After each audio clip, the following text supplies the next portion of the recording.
گزشتہ ویڈیوز میں عرض کر چکا ہوں کہ تقلید کیوں ضروری ہے۔ تمام جو سوالات تھے وہ بھی تقریباً ہم عرض کر چکے ہیں۔ اب آتے ہیں کہ تقلید کن کی کرنی چاہیے، تقلید کس کی ہو سکتی ہے۔ مجتہد کی شرائط ہیں، اگر وہ پوری ہوں گی، ان پر وہ مجتہد پورا اترتا ہوگا، تب جا کے ہم ان کی تقلید کریں گے۔ ان میں سے ایک شرط یہ ہے کہ مجتہد مومن ہو۔ اگر مجتہد مومن ہوگا، شیعہ اثنا عشری ہوگا، 12 اماموں کو مانتا ہوگا، تو وہ اس کی تقلید جائز ہوگی۔ اگر 12 اماموں میں سے کسی ایک کا بھی انکار کرے تو وہ ہمارے نزدیک مومن ہی نہیں ہے، اس کی تقلید تو دور کی بات ہے۔ عادل ہو، عدالت رکھتا ہو۔ عدالت سے مراد یہ ہے کہ اپنے واجبات ادا کرتا ہو، اور جو منہیات ہیں، منہیات سے مراد یہ ہے کہ جن چیزوں سے روکا گیا ہے حرام سے بچتا ہو، واجب ادا کرتا ہو، حرام سے بچتا ہو۔ حلال زادہ ہو، یہ ہمارے پیش نماز جو ہوتے ہیں مذہب تشیع میں، فقہ جعفریہ میں، اس کے لیے بھی شرط ہے کہ حلال زادہ ہو۔ تو مجتہد کے لیے تو بدرجہ اولیٰ شرط ہے کہ حلال زادہ ہونا چاہیے مجتہد کے لیے۔ عقل سلیم رکھتا ہو۔ عقل سلیم رکھتا ہو مطلب عاقل ہو، پاگل پن کے دورے نہ پڑتے ہوں، پاگل نہ ہو، عقل سلیم رکھتا ہو۔ آگے ہے حواس پہ کنٹرول کرتا ہو۔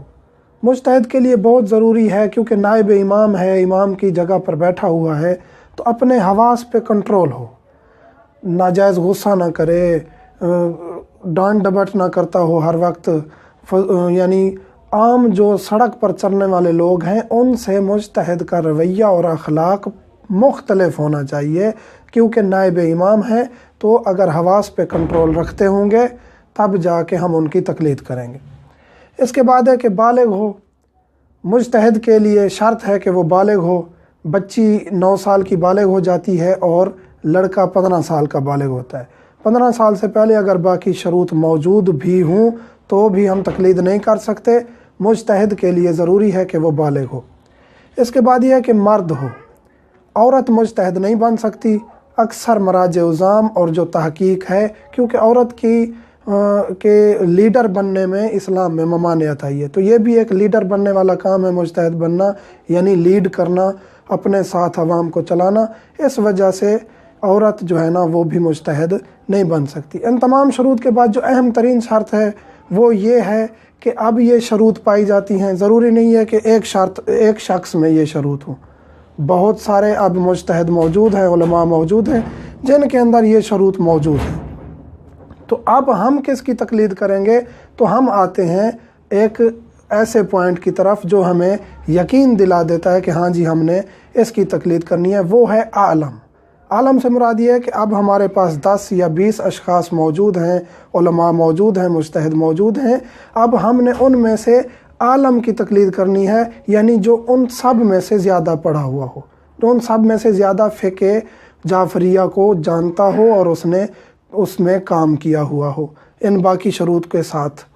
تو اب ہم عالم کو کیسے پہچانیں گے؟ عالم کو پہچاننے کے بھی 3 طریقے ہیں۔ یا خود ہم اتنا ان کے قریب ہوں شخصیات کے کہ ہمیں پتہ چل جائے کہ ہاں جی فلاں سے فلاں زیادہ علم رکھتا ہے، یا یہ کہ ہم ان کے جو قریبی شخصیات ہیں ان سے پوچھیں، ہاں جی آپ جو ان کے قریب ہیں اور ان کو عرصہ دراز سے جانتے ہیں، ان کے ساتھ بحث و مباحثہ کیا ہے، ہمیں بتائیے کہ کون عالم ہے۔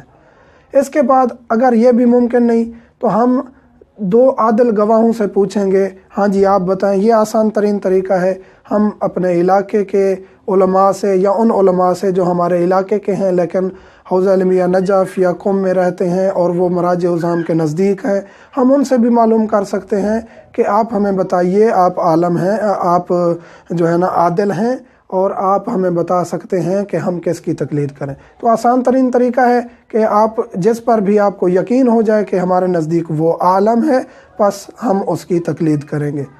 تو یہ جو ہے نا ہم نے وضاحت کر دی کہ مجتہد کی کیا شرائط ہیں اور ہم نے کس کی تقلید کرنی ہے۔ آخر میں ایک بات بتاتا چلوں، آگے بھی مزید اگر کوئی کمنٹس آئیں گے مومنین کے تو ان کمنٹس کو دیکھ کر انشاءاللہ ہم مزید جو تبدیلی لے آنی ہوگی لے آئیں گے۔ ہم